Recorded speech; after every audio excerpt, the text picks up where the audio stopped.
La palabra que acabamos de leer, la palabra que acaba nuestra hermana de leer, tiene mucho que ver para con nosotros, tiene mucho que ver para con sus hijos, para con el pueblo de Dios. Y esa palabra habla algo muy indispensable en los últimos dos versículos y el primer versículo del capítulo 7, que tiene mucho que ver con el tema del día de hoy. Antes de cualquier cosa, vamos a ver. Padre maravilloso, Señor Dios y Rey eterno, en esta noche, Señor, estamos en este lugar clamando a ti, Señor, que sea tu palabra hablando a nuestras vidas, que seas utilizando nuestras vidas, Dios, que seas utilizando tu palabra, Señor, para llenar todo vacío, toda necesidad de tu pueblo, porque eres tú, Señor, el que alimenta, el que sustenta, el que sostiene, el que da vida, porque eres tú el indispensable, porque eres tú el único Dios verdadero, al cual podemos, gracias al sacrificio de nuestro amado Señor Jesucristo, poder llamar Padre. Y como dice tu palabra, podemos entrar confiadamente al trono de la gracia para alcanzar no solamente misericordia y el oportuno socorro, sino para que tú nos des absolutamente todo. Te pido en esta noche, Señor, que bendigas nuestras vidas, que hables primeramente a mi vida, Señor, y que seas usándome, oh Dios, como un conducto para que tu pueblo, Señor, sea bendecido.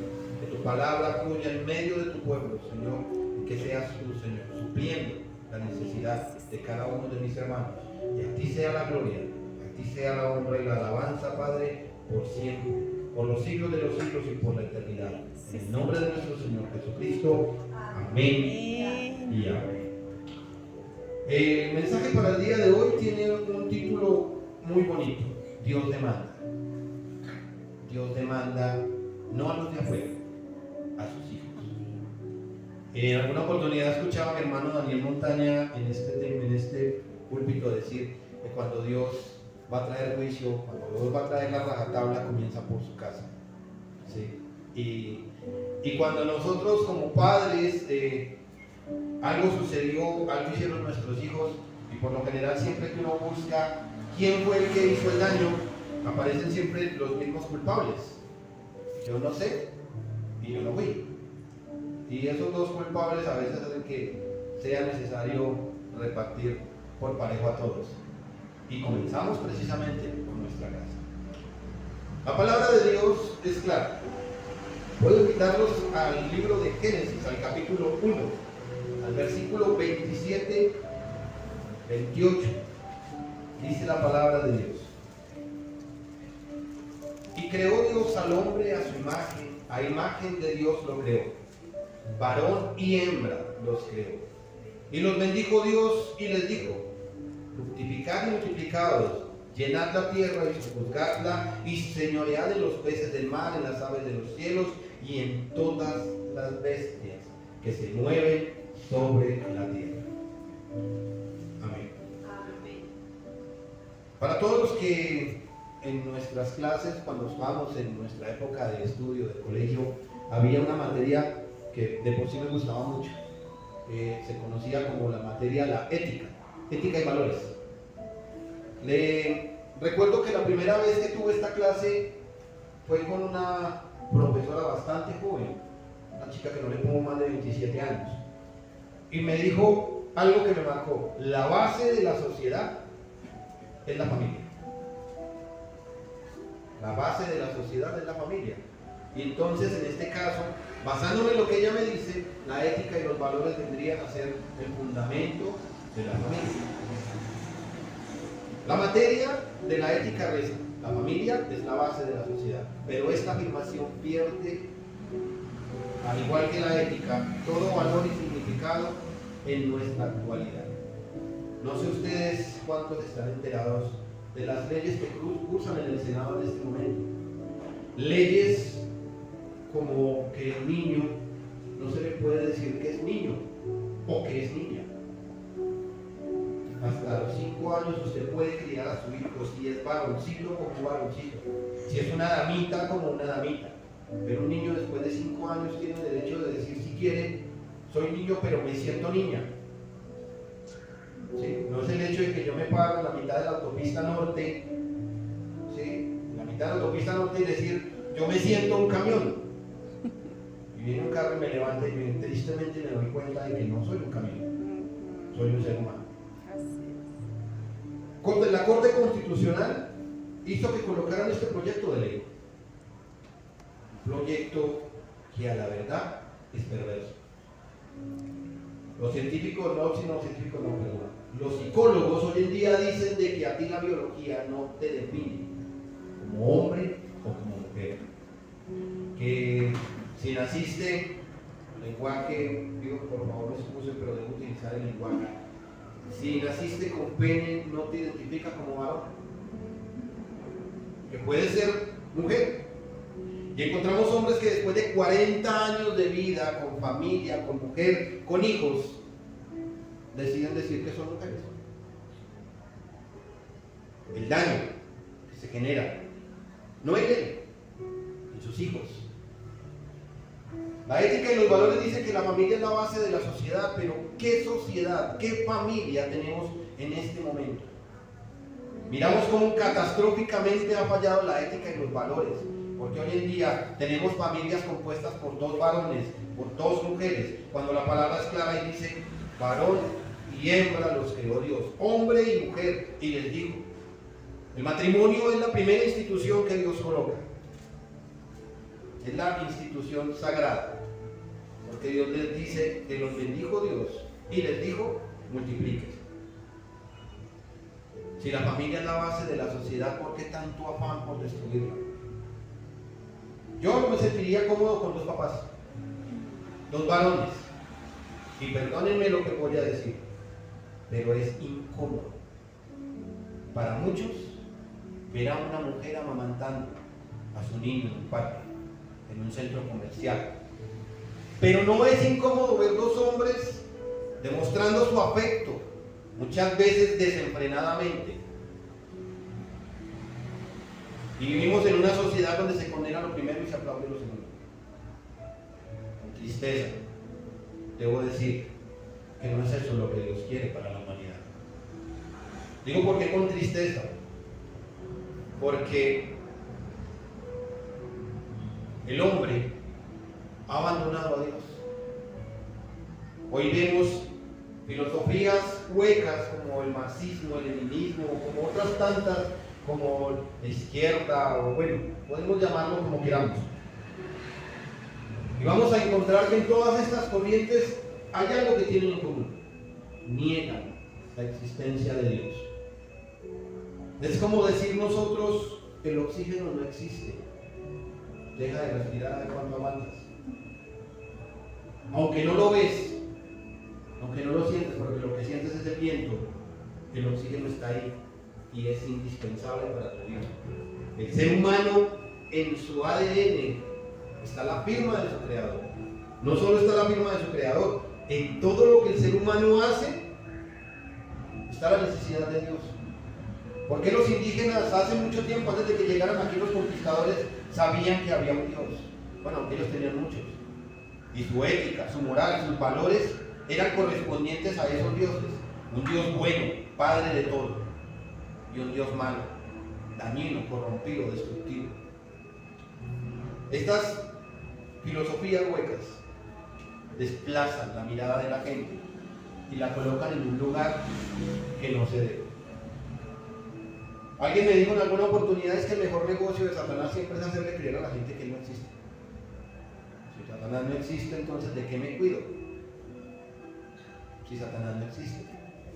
Y le hace creer a la gente que Dios no existe, entonces que aquel cargo de conciencia o remordimiento que puede sentir la persona en su interior, como dice la misma palabra, es seducido por su concupiscencia. Y dice el libro de Romanos, fueron entregados a sus falsas pasiones. Como ellos no decidieron no tener en cuenta a Dios, Dios los entregó a una mente reprobada. El hombre, cuando hace algo malo, la conciencia se lo declara. Sentimos algo que se conoce como remordimiento. Oiga, ¿será que yo hice bien? ¿Será que no? Es algo que nos molesta en el corazón. Pero cuando la sociedad te dice no hay Dios, eso que sientes está mal. te llevan a creer que tú eres el centro de todo, que tu vida está fundamentada sobre tus pensamientos. Pero no le dicen a la gente que los pensamientos nuestros no están de acuerdo a quien de verdad nos ofrece. Decía la hermana hace un momento, leyendo 2 Corintios 6, versículo 17, por lo cual salid en medio de ellos y apartados, dice el Señor, y no toquéis lo inmundo, y yo recibiré y seré para vosotros por Padre, y vosotros me seréis hijos e hijas. No bastando con esto, el Salmo 103, en el versículo 13 dice, como el Padre se compadece de los hijos, se compadece Jehová de los que le temen. Hoy vamos a hablar de qué le demanda Dios a cada uno de nosotros, arrancando de aquí en adelante. Primero, no hay otro fundamento para una vida sana que Cristo. Si Cristo no es el centro de la vida de una persona, podemos esperar cualquier cosa de Él. La palabra dice que Él es la roca eterna de los siglos, la roca inamovible, el fundamento de una vida, el fundamento tuyo y mío es Cristo. Salmos 11:3 dice que si los fundamentos fueran destruidos, ¿qué ha de hacer el justo? Hablemos de fundamentos. ¿Qué es un fundamento? Un fundamento es algo que sostiene una edificación. En este lugar hablamos de los fundamentos como las zapatas, son cosas que no se ven, pero que sostienen. Nuestro fundamento, aunque no lo hacemos público con nuestros labios, se ve, porque es el que sostiene nuestras vidas. Fundamento como que Cristo nos rescató de la muerte, a precio de sangre. Fundamento como que no miento, no adultero, no voy en contra de la palabra de Dios, porque es que, como lo dice la misma palabra, el que es nacido de Dios no practica el pecado, porque la simiente de Dios está en él y no se lo permite. Quiero que vayamos a Efesios 2, al versículo 20, y encontremos, veamos lo que nos dice la palabra en cuanto a los fundamentos para nuestras vidas.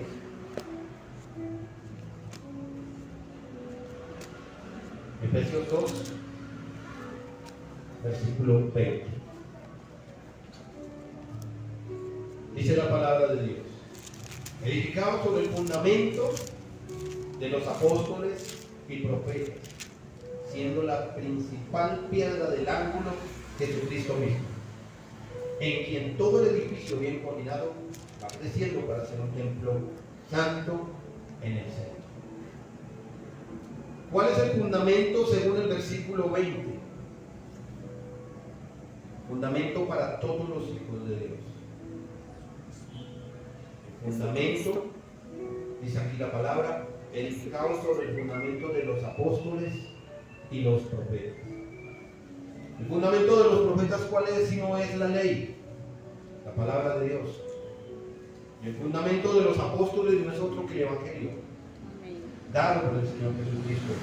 Entonces, resumiéndolo en una palabra más sencilla, edificados en el fundamento, en la palabra de Dios. Cuando dice acá, siendo la principal piedra del ángulo, siendo el centro de todo, Jesucristo mismo, porque Él es nuestra salvación. En quien todo el edificio, cada uno de nosotros, dice Pedro que somos piedras vivas del templo de Dios, cada uno de nosotros es edificado para crecer en un templo santo en el Señor. La palabra de Dios dice que nosotros somos el templo del Espíritu Santo. Y puedo seguir leyendo. Mateo 7:24 dice: cualquiera pues que me oye estas palabras y las hace, le compararé a un hombre prudente que edificó su casa sobre la roca. Descendió lluvia y vinieron ríos y soplaron vientos y golpearon contra aquella casa y no cayó, porque estaba fundada sobre la roca.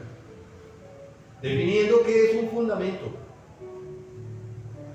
definiendo de que nuestras vidas deben de ser fundamentadas en la palabra de Dios, en Dios primeramente. Porque muchas veces abandonamos la palabra, abandonamos la oración por correr en nuestras propias fuerzas.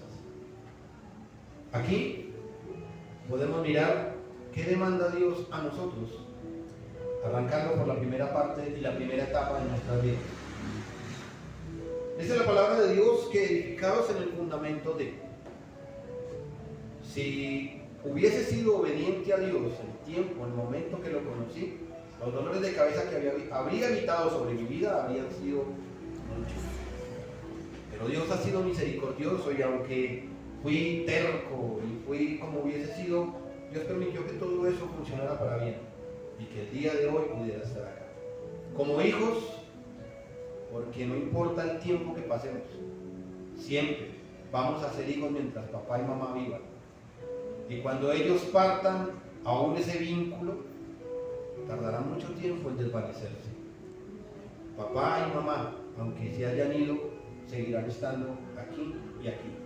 Cada año, recordando de pronto su muerte, nos acordaremos de ellos. Y aún cuando estemos en la vejez, nos acordaremos de papá y mamá y tal vez de las pilaturas que hicimos y de la reprimenda que nos ganamos a causa de esas mismas pilaturas. Es la primera parte de nuestras vidas, la primera etapa de nuestras vidas es hijos. ¿Y qué dice la palabra? Para aquellos que somos hijos. Arrancando porque nuestro fundamento debe de ser primeramente la palabra de Dios y Dios nos ayude para que nuestros hijos puedan crecer en los caminos de Dios y tomar ese fundamento. Efesios 6:1 dice: hijos, obedeced en el Señor a vuestros padres, porque esto es justo. Honra a tu padre y a tu madre, que es el primer mandamiento con promesa, para que te vaya bien y seas de larga vida sobre la tierra. Efesios 6:1. También podemos encontrarlo en Éxodo, en el capítulo 20 y en el versículo 12. Dice de la siguiente manera: honra a tu padre y a tu madre, para que tus días se alarguen en la tierra que Jehová tu Dios te da. Honrar a padre y madre es algo que muchas veces pasamos por alto. Hoy puedo decir que hace mucho rato salí debajo del ala de mi madre, debajo del ala de mi padre, debajo del ala de mi casa. Cuando Dios me manda a honrar a mi padre y a honrar a mi madre, no es solamente obedecerlos. Honrarlos obedeciendo mientras estás bajo su techo. Ahí viene una frase muy machacada: mientras estés bajo mi techo, mis reglas. Y a muchos no nos gustó esa frase. Pero cuando salimos de debajo de ese techo, una manera de honrar a nuestros padres es no dejándolos en el olvido. Si tenemos los medios para ayudar económicamente, así como ellos invirtieron en nuestras vidas, nosotros también busquemos la manera de retribuir algo de lo que ellos invirtieron en nosotros. Porque no conozco ninguna madre que no haya llorado por sus hijos. Y no solo nos invirtieron dinero, nos invirtieron muchas cosas: tiempo, comprensión y paciencia. Y por cierto, hay más de una madre que se ha ganado el cielo gracias a la paciencia.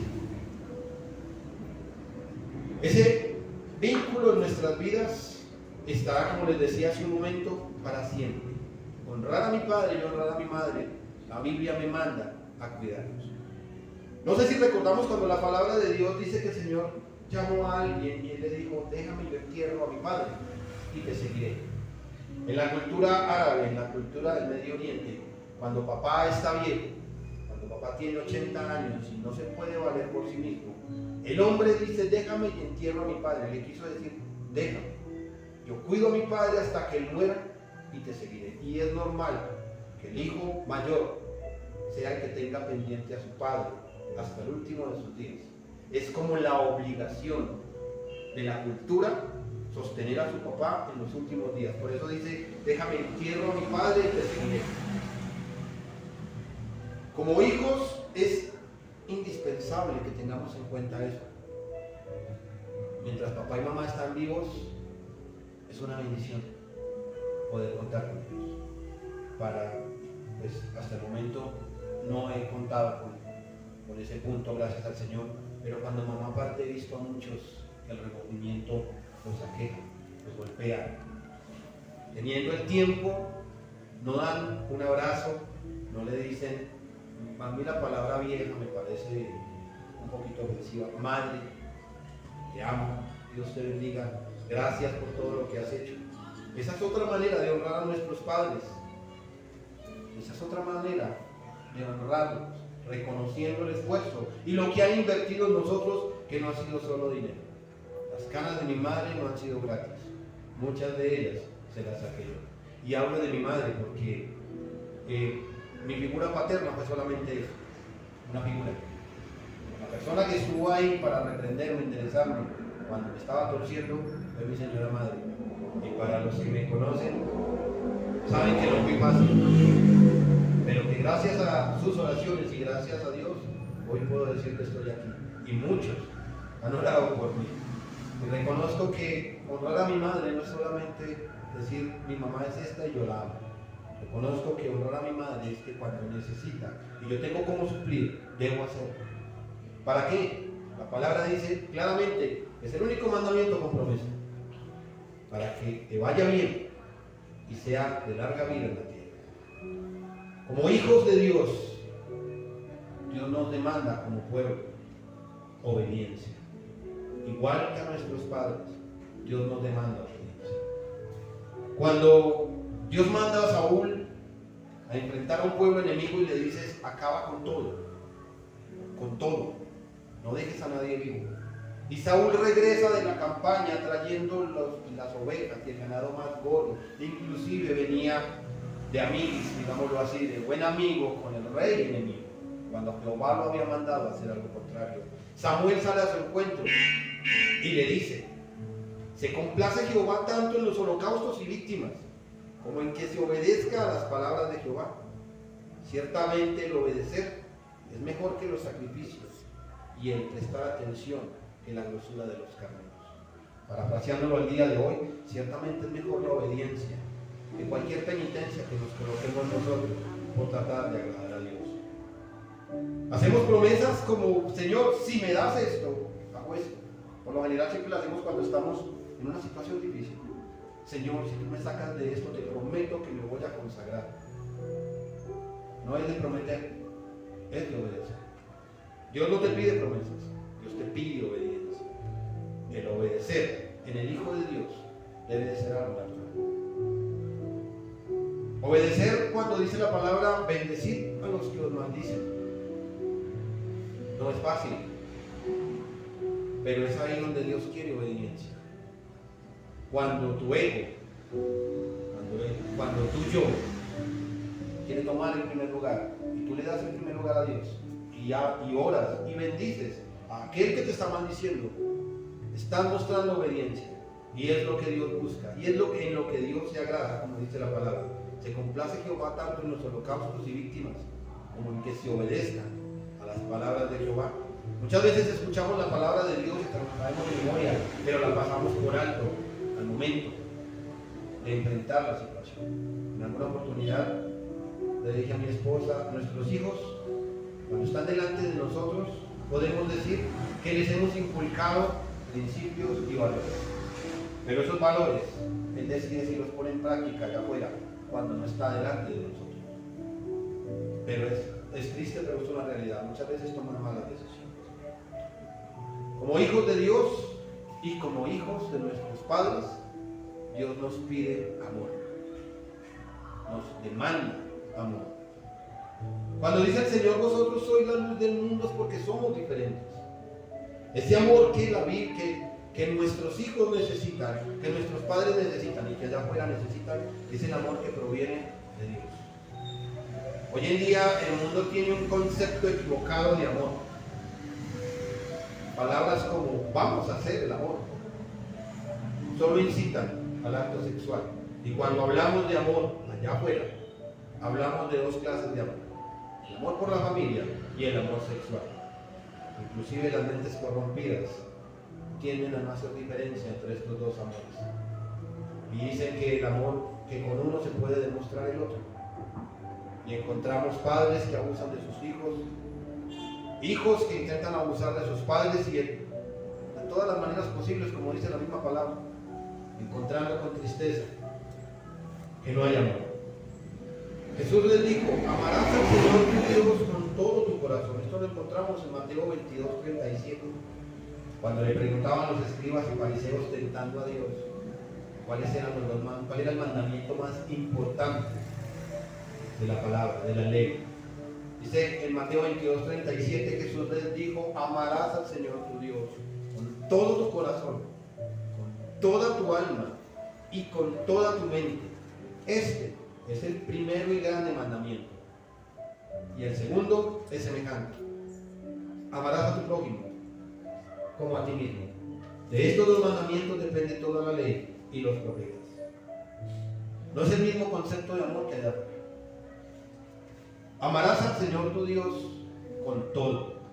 Deja claro, con todas, tus fuerzas. Si no las tienes, Dios te las da. Con todo tu corazón, con toda tu alma y con toda tu mente, con todo de ti. Un amor consciente, un amor que nos lleva a tener temor y que nos lleva a hacer las cosas como a Dios le agrada. Pero no solo nos demanda tener ese amor. No es que nos vamos a parar en una esquina a poner ojitos de ternero. Tan hermoso el impío, tan hermoso el borracho, tan hermoso, ¿no? Este amor debe llevarnos a abrir los labios. Este amor tiene que llevarnos a clamar por aquel que no conoce a Dios. Como decía hace un momento, es triste ver la gente demostrándose, dos varones demostrándose en afecto. Para mí es incómodo. Y puedo decirles que siento a veces hasta ira ver cómo nos estamos degradando como generación, como seres humanos, como raza. Pero Dios me dice: ora por ellos, porque ellos están en la oscuridad, ellos habitan en la oscuridad, y como hicieron lo que están haciendo, porque nunca antes en la historia se había visto una campaña tan frontal contra la familia como es la ideología de género. Una campaña devastadora, porque si acaban con la familia, acaban con la sociedad. La ética, como les decía hace un momento, fracasó catastróficamente, tratando de levantar una generación con ética, con principios y con valores. La televisión, el internet, las diferentes aplicaciones que han salido, no se han vuelto más que plataformas para que este tipo de personas rieguen su veneno a nuestras familias. ¿Qué ven nuestros hijos en el celular? ¿Qué ven nuestros hijos en el computador? Y no solo eso, que ven en el colegio. Instruye al niño en su camino, y aun cuando fuere viejo no se apartará de él. Se lo está diciendo a los padres. Jesús es el único fundamento. El fundamento de una vida sana. El fundamento de un hijo sano. Pero ese hijo con ese fundamento debe entender también que Jesús es el fundamento de un hogar. En el Salmo 128 dice la palabra de Dios: bienaventurado todo aquel que teme a Jehová, que anda en sus caminos. Cuando comieres del trabajo de tus manos, bienaventurado serás y te irá bien. Tu mujer será como vid que lleva fruto al lado de tu casa, tus hijos como plantas de olivo alrededor de tu mesa. He aquí que así será bendecido el hombre que teme a Jehová. Bendígate Jehová desde Sión y veas el bien de Jerusalén todos los días de tu vida, y veas a los hijos de tus hijos. Paz sobre Israel, paz sobre tu casa, paz sobre tu familia. Cuando la palabra de Dios dice bienaventurado el varón, no está hablando de la raza humana, porque a veces dice el hombre. Cuando habla el hombre está hablando de la raza humana, pero en este caso está hablando bienaventurado el varón. En el capítulo 1, versículo 1 dice: bienaventurado el varón que no anduvo en consejo de malos. Y dice que será como árbol plantado junto a corrientes de aguas que da su fruto a tiempo. Le está hablando al hombre, al líder, a la cabeza de la casa. Y este hombre, Dios lo colocó y le colocó una familia, como dice acá: tu mujer será como vid que lleva fruto, y tus hijos serán. Habla a un hombre al cual le ha colocado a su cargo varias personas para ejercer la función que Dios le ha dado como hombre. ¿Qué demanda Dios al hombre en cuanto a su esposa? A veces, digo a veces, para los que somos casados, algo llegamos cansados y algo detona nuestro mal genio. Y de nuestros labios salen palabras que lastiman. Para los que no conocen a Dios, van más allá de las palabras. Ya no lastiman con las palabras, sino que lastiman con sus manos. Y estos dos tipos de situaciones dejan cicatrices no solo a nivel físico, sino a nivel emocional. Y no es la función para la que Dios ha dejado al varón como cabeza de la casa. Efesios, en el capítulo 5 y en el versículo 25, Pablo le escribe a la iglesia en Éfeso y deja claro a los varones cómo deben tratar a la maridos. Amad a vuestras mujeres, así como Cristo amó a la iglesia y se entregó a sí mismo por ella, para santificarla, habiéndola purificado en el lavamiento del agua por la palabra. Amad a vuestras mujeres como Cristo amó a la iglesia. Nos coloca un punto supremamente alto, al punto tan grande que, como dice, que se entregó a sí mismo, no obligado, lo hizo por amor a su iglesia. Y nos coloca a nosotros en ese rango, como varones, nos coloca en el rango de decir que si es necesario entregar nuestra vida, nuestra pareja, debiera ser así. ¿Por qué? Porque es la función del hombre. La función del hombre no es solamente llegar a la casa y dar dinero. La función del hombre no es trabajar todo el día, perdónenme la expresión, como un burro y llegar a la casa y sentarse de mal genio, prender el televisor y todo me disgusta, soy el ogro de la casa. Y no me digan, no me hablen, no respiren ni aire. Porque es que esa no es la función de nosotros los varones. Dios nos colocó para suplir no solamente la necesidad económica. Hay necesidades en nuestro hogar, en nuestra pareja, que debemos suplir como varones, como hombres de Dios. Cuando Adán recibe a Eva por esposa, dice en Génesis 2, dijo entonces Adán: esta es ahora hueso de mis huesos y carne de mi carne. Esta será llamada varona, porque del varón fue tomado. Por tanto dejará el hombre a su padre y a su madre y se unirá a su mujer y serán una sola carne. Lo encontramos en Génesis 2, versículo 23. Cuando Dios le entrega a Eva a Adán, Adán sabe de dónde salió. Dicen algunos que no la sacó de los pies para que el hombre no se pare sobre ella y la pisotee, y que no la sacó de la cabeza para que ella no se sienta superior.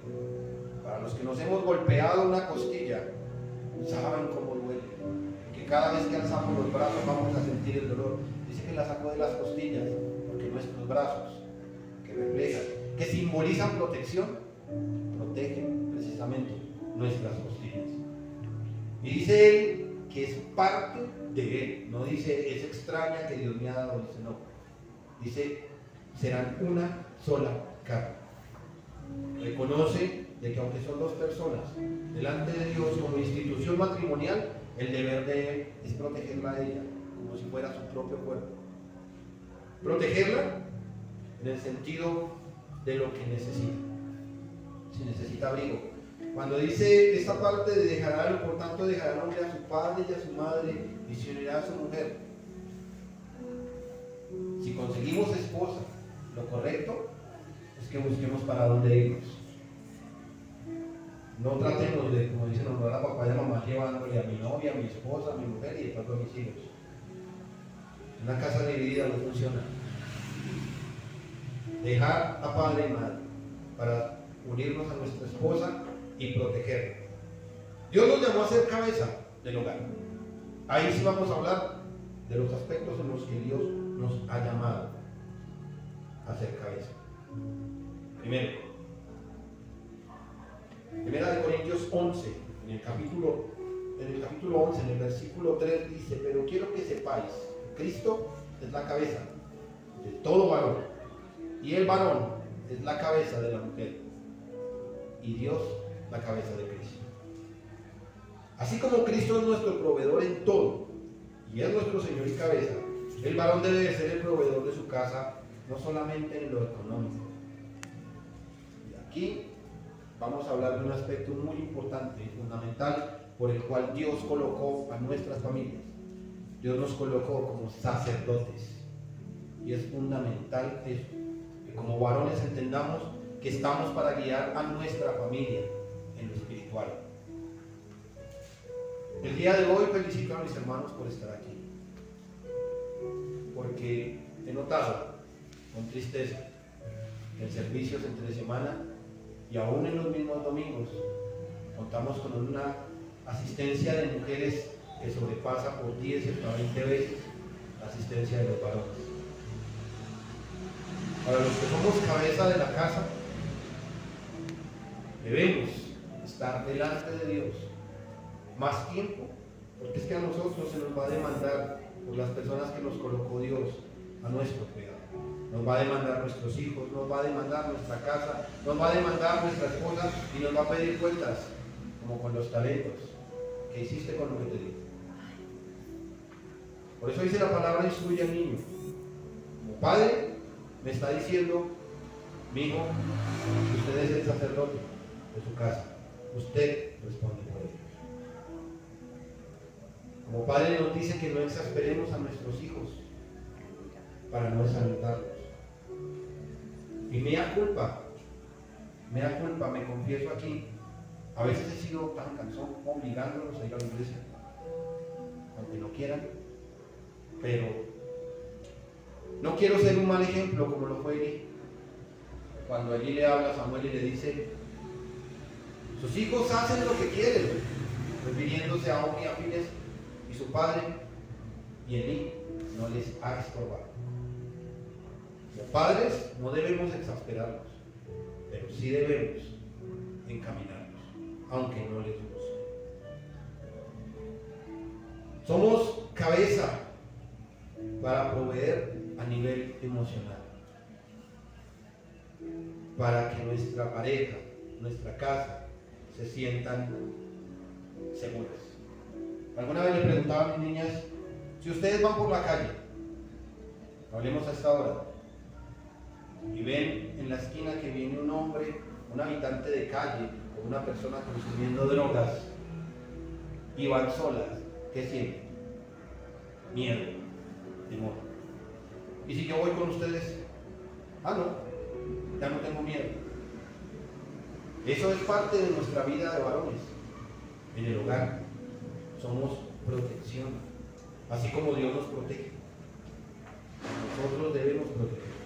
El varón está para estar al frente del hogar, para ser como, hablemos como el escudo de batalla. Es el primero que enfrenta, es el primero que está dispuesto a la lucha. Ahora, como hemos visto, aquí llama al hombre, aquí llama a Dios al varón, al amo. ¿A qué le demanda Dios al varón? Vamos a ver que en el hogar no es solamente el varón. Vamos a ver de que el hogar se compone precisamente de varón y hembra, los creó Dios, hombre y mujer, y los unió. Ahora vamos a ver algo. ¿Qué demanda Dios a la esposa? ¿Qué demanda Dios a la esposa? El fundamento básico, el fundamento principal, no básico, el fundamento, sonará redundante, lo fundamental es que Cristo sea el fundamento no solamente del varón, sino también de la mujer. Y muchas mujeres se identifican con este dicho que voy a decir. Alguna persona dijo: si el hombre es la cabeza, la mujer es el cuello. Trate de mover la cabeza sin usar el cuello. Dice la palabra en Proverbios 31:10: mujer virtuosa, ¿quién la hallará? Me acordé de mi esposa, diciéndole este versículo, me dijo: tú la hallaste. Amén, gloria a Dios. Mujer virtuosa, ¿quién la hallará? Porque su estima sobrepasa largamente a la de las piedras preciosas. Pero esa mujer virtuosa no es cualquiera. Esa mujer virtuosa es una mujer conforme a la palabra de Dios. Conforme a la palabra, ¿en qué sentido? Conforme a que conoce de que el fundamento de su vida es Cristo. Y la persona más importante del hogar es Cristo. Luego, la familia. Su esposo, sus hijos. Es una mujer que ama y respeta. También el varón debe amar y respetar. Pero es una mujer que ama y respeta primeramente a Dios, luego a su esposo. A veces vemos parejas, o hemos tenido conocimiento de parejas que discuten. Y en esa discusión, por lo general, siempre se está haciendo un rifirrafe de quién de los dos tiene la razón o de quién de los dos tiene mayor autoridad. Por lo general, cuando una pareja discute, está relacionado con lo económico o con algo que sucedió con los hijos. Y en toda discusión, uno siempre quiere tener la razón. Uno siempre quiere ser el primero. Uno quiere que la otra persona agache la cabeza y diga, sí, tiene la razón. Pero el orgullo es normal. En nuestra vida, en nuestra carne, no nos da el brazo a torcer.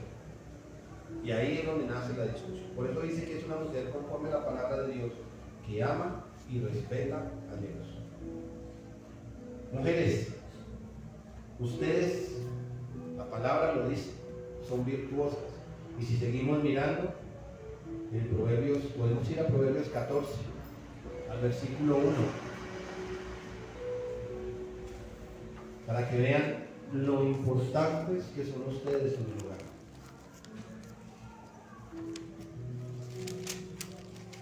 Nosotros, los varones, muchas veces sacamos pecho diciendo somos la cabeza, somos la autoridad.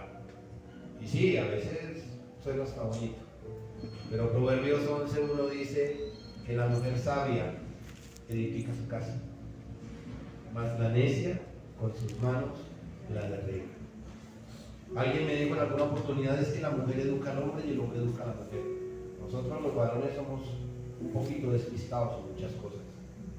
Y a la hora de la verdad, la que manda en la casa es la esposa. Porque ella es la que está con los hijos, ella es la que permanece en el hogar. Bueno, ese es como, digámoslo así, es como el conducto regular de nuestra sociedad. Que en este momento no es posible que la esposa se quede en la casa. En este momento la esposa guerrea al lado de uno la situación económica. Si Dios nos da la oportunidad de tener un buen empleo como para que nuestra familia, nuestra esposa se quede en la casa, amén. Pero ¿por qué dice la palabra que la mujer sabia edifica su casa? Porque es que en la antigüedad la mujer se dedicaba al hogar. El hombre era solamente la persona que salía y levantaba, conseguía el sustento. La esposa era la encargada de levantar esos nuevos hombres, de levantar a sus hijos. Los niños judíos a los 7 años recitaban la Torá de memoria. ¿Y quiénes se los enseñaban? Si no eran las madres. Los padres eran vistos como un modelo a seguir, pero mamá era la que estaba ahí para levantar, para dar amor, porque a veces nosotros los padres, como les decimos, nosotros los varones somos muy secos. Y cuando hablaba hace un momento de no llegar a la casa de más genio, era porque lo veía, porque lo viví con la persona que fue, digámoslo así, mi modelo a seguir como padre. Llegar cansado de trabajar y colocar cara de calibre 38, enojado por todo. Pero la mamá estaba ahí. Mamá estaba ahí siempre con una sonrisa, siempre con un abrazo. Cuando se portaba uno mal, también estaba ahí para corregir. Por eso dice que la mujer sabia edifica su casa. Es sabia la mujer que lleva a sus hijos a la iglesia, que les dice el camino es este, que predica con el ejemplo, no solamente con las palabras. Más la necia con sus manos la destruye. Mujeres necias vamos a encontrar por montones, sus hijos aguantando hambre y ellas de fiesta en fiesta, de parranda en parranda. Mujeres que con tristeza tengo que decirlo, para no ir muy lejos, hace 2 meses, 3 meses, escuchaba de una mujer que dio su propio hijo a una secta a finales de octubre para ejercer ritos. No bastando con esto, miraba también con tristeza como una madre prostituía a su hija de 14 años. por dividendos. Los hijos que crecen con una mujer sabia son sabios, porque van a buscar crear y levantar un hogar conforme lo aprendieron de sus madres. Mas la necia solo está criando enemigos. Podemos ver de que se levanta el hijo menor contra el hijo mayor, que porque es el consentido de mamá, y destruye la casa. Son mujeres que abandonan a su esposo, que abandonan a sus hijos por ir en pos de las cosas que no benefician. Y podemos ver jóvenes que crecen, como podemos ver esta sociedad. Hablemos de los años 70, cuando hoy hablaba con alguien y miraba que esta persona había sido criada de esa manera. La mujer desde la casa, la mujer educa, cría a sus hijos, el marido es el encargado de conseguir, el esposo es el encargado de proteger económicamente. Hablaba con esta persona y yo me ponía a pensar, en los años 70, en los años 60, aún había familias que la mamá se quedaba en la casa y enseñaba a los hijos, a todos los hijos por igual. Al hombre se educaba de una manera diferente. Al hombre se le enseñaba de que debía proveer, de que debía trabajar, de que era la cabeza. Y a la mujer se le enseñaba de que era el apoyo, la ayuda idónea del varón. Y empezaron a aparecer movimientos como el movimiento hippie. Y empezaron a calar esos valores. Estoy hablando de personas que no conocían la palabra de Dios. Así como también hubieron hogares cristianos. Y como hogar cristiano debemos enseñarle a nuestros hijos cuál es el derecho a proceder, tanto para la mujer como para el hombre. Y me ponía yo a pensar, ¿cuánto ha avanzado en la sociedad hasta hoy? Digo avanzado entre comillas, porque avanzan unas cosas y retroceden otras. ¿Dónde va a terminar nuestra sociedad con la generación de jóvenes que en este momento tienen 10 años? En 20 años, ¿qué nos espera?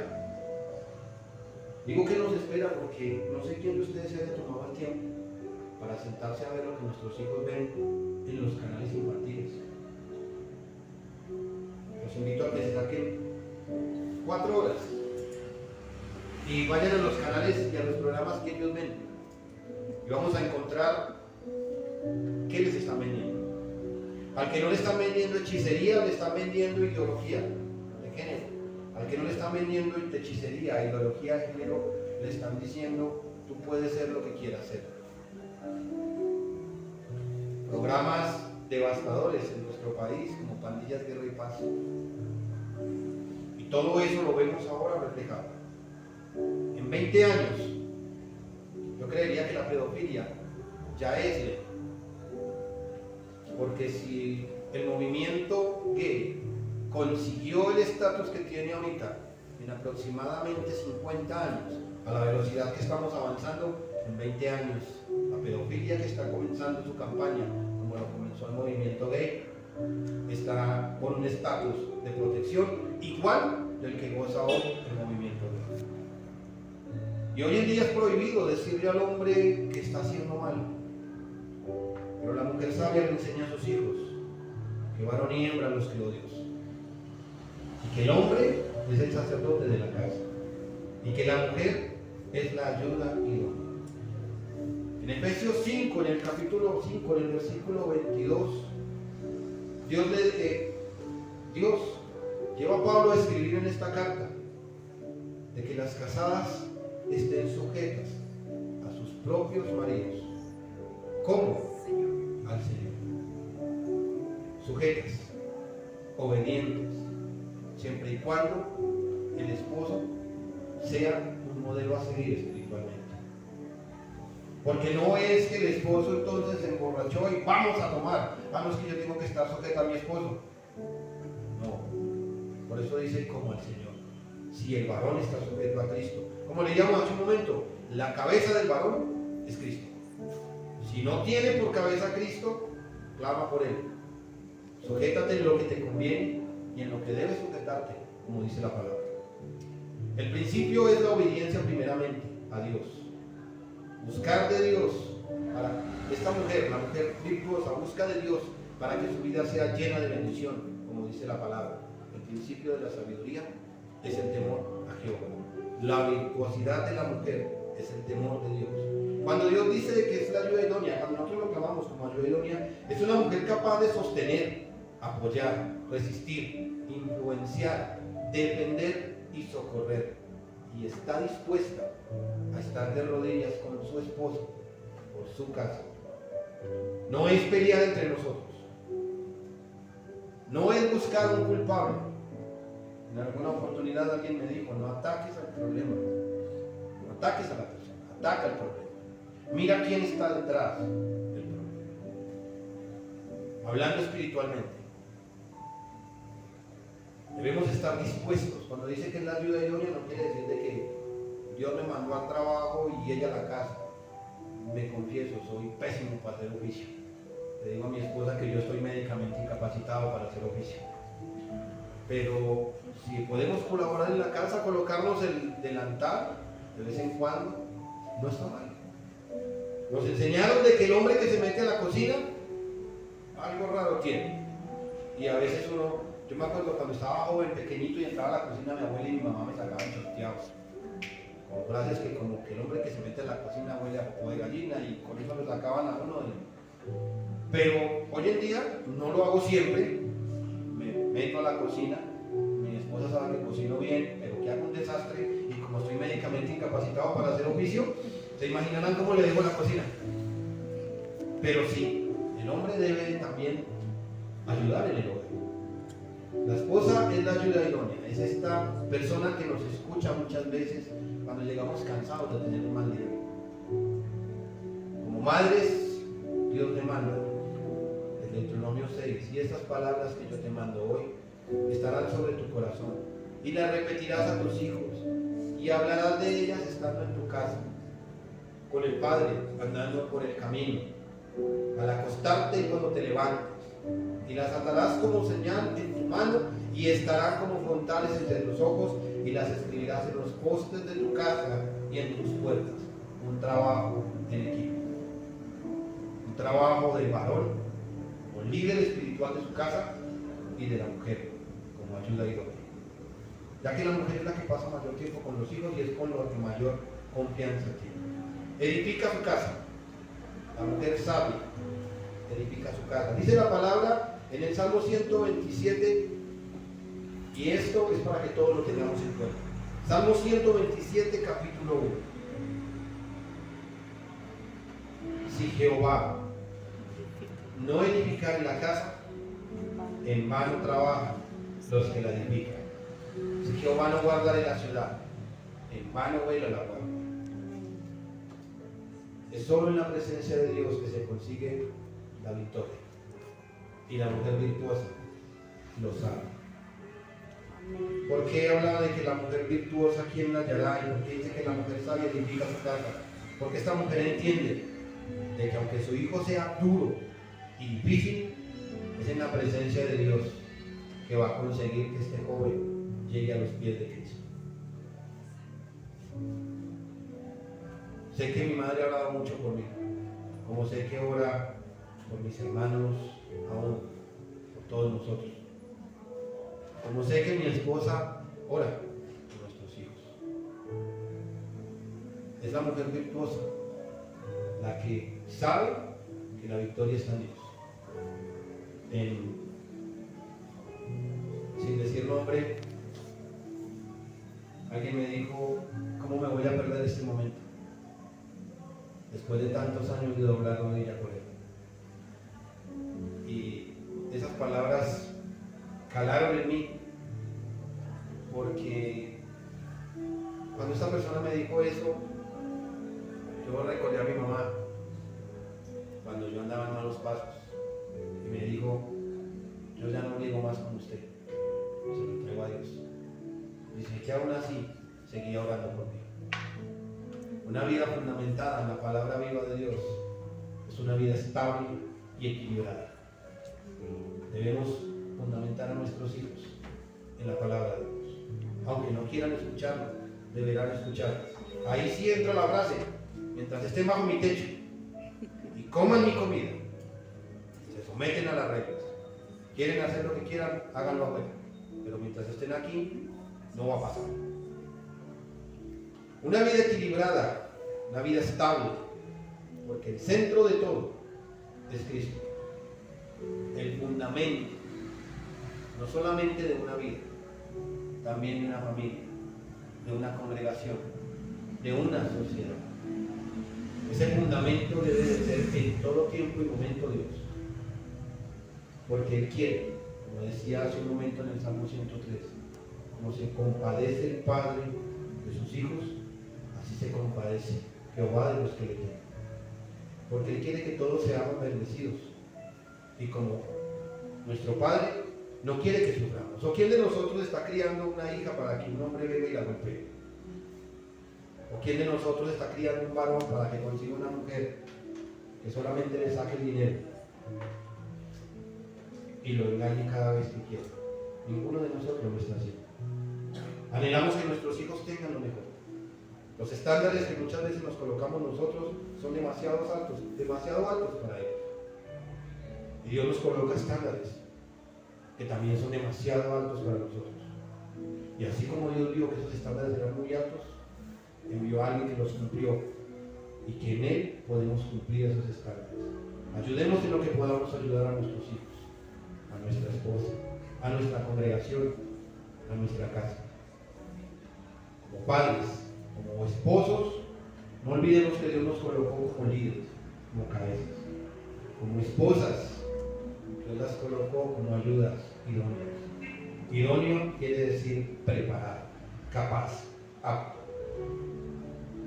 Y que es entre los dos que conseguimos una victoria en Dios. Padre maravilloso, Señor Dios eterno y verdadero, te doy gracias por tu palabra, Señor. Y te pido primeramente perdón por todos los errores que he cometido a lo largo de mi vida, muchas veces por no detenerme, Señor de la gloria, a ir a tu palabra. Gracias porque hasta el día de hoy, Señor, nos has guardado, has librado nuestras vidas. Y es por eso que en esta noche, Señor, te quiero pedir por nuestros hogares, por nuestras familias, por nuestros hijos. Dios, ayúdanos para que ellos lleguen a este lugar. Tráelos tú, Señor de la gloria. Perdona, Señor amado, cuando los hemos exasperado y cuando hemos hecho, Señor de la gloria, que no quieran acercarse a ti. Cuando hemos tomado malas decisiones y los hemos, Señor de la gloria, lastimado, herido, abandonado. Dios, perdona. Todo lazo, Señor de la gloria, familiar que se haya roto, ayúdanos, Señor, y restáuralo con tu poder maravilloso. Y permite, Señor de la gloria, que entre padres e hijos fluya un abrazo, un beso, un te amo, un Dios te bendiga. Padre, como dice tu palabra, como te compadeces, como el Padre se compadece de los hijos, te compadeces tú de nosotros. Amado Dios, ayúdanos para que nuestro hogar, para que nuestras vidas, Señor de la gloria, marquen la diferencia donde quiera que estemos. Y sé tú glorificándote, oh Dios, en nuestro hogar y en nuestra familia. Ayúdanos, amado Dios, a hacer las cosas como tú quieres que las hagamos, a comportarnos como tú quieres que nos comportemos. Y amado Padre, glorifícate en toda necesidad. Sana al enfermo, liberta al cautivo. Trae tranquilidad y paz a aquel que está pasando dificultad y prueba, Señor. Y levanta en victoria, Señor amado, a todo aquel que necesita reconocer tu mano poderosa en su favor. En el nombre santo y precioso de nuestro Señor Jesucristo, a ti sea la gloria, la honra y la alabanza por los siglos de los siglos. Amén. Amén. Dios les bendiga, amados hermanos.